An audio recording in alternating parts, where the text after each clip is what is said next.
रामपुर गांव दिन में शांत था, लेकिन रात होते ही यहाँ की हवा बदल जाती थी। गांव के बाहर एक पुराना श्मशान घाट था, जहाँ सूरज ढलने के बाद कोई जाने की हिम्मत नहीं करता था। एक रात गांव के सबसे अमीर आदमी ठाकुर हरिनारायण की अचानक मौत हो गई। डॉक्टर ने कहा हार्ट अटैक, लेकिन गांव की बूढ़ी दाई ने बस इतना कहा, यह मौत साधारण नहीं है। अगले दिन शाम को ही अंतिम संस्कार तय हुआ।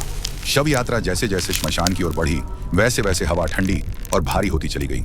श्मशान पहुंचते ही कुत्ते जोर जोर से रोने लगे, पेड़ों के पत्ते बिना हवा के हिलने लगे। पंडित ने मंत्र पढ़ना शुरू किया। जैसे ही चिता को आग दी गई, आग जलने के बजाय बुझने लगी। पंडित घबरा गया, उसके हाथ कांपने लगे। उसने धीमी आवाज में कहा, कुछ गड़बड़ है, किसी का अंतिम संस्कार अधूरा है। तभी श्मशान के पीछे से चलने की आवाज आई। सबने पलट कर देखा, लेकिन वहां कोई नहीं था। फिर किसी ने जमीन की ओर इशारा किया।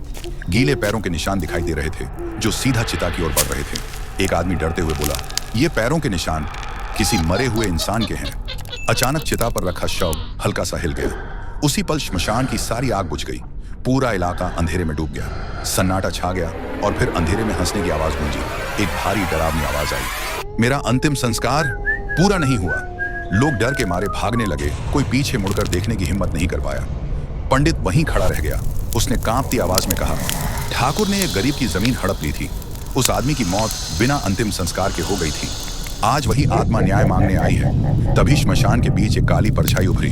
परछाई ने कहा, जब तक मेरा संस्कार पूरा नहीं होगा, कोई भी शांति से नहीं जिएगा। तेज हवा चली, श्मशान की चिता अपने आप जल उठी। आग जल रही थी, लेकिन उसमें गर्मी नहीं थी। अगली सुबह गांव वाले श्मशान पहुंचे। सब कुछ सामान्य लग रहा था, लेकिन ठाकुर हरिनारायण का घर पूरी तरह खाली था। दीवार पर खून जैसे अक्षरों में लिखा था, मृत्यु के बाद भी कर्म पीछा नहीं छोड़ते। आज भी अगर कोई रात में श्मशान के पास जाता है, तो कानों में एक आवाज गूंजती है, मेरा अंतिम संस्कार पूरा करो।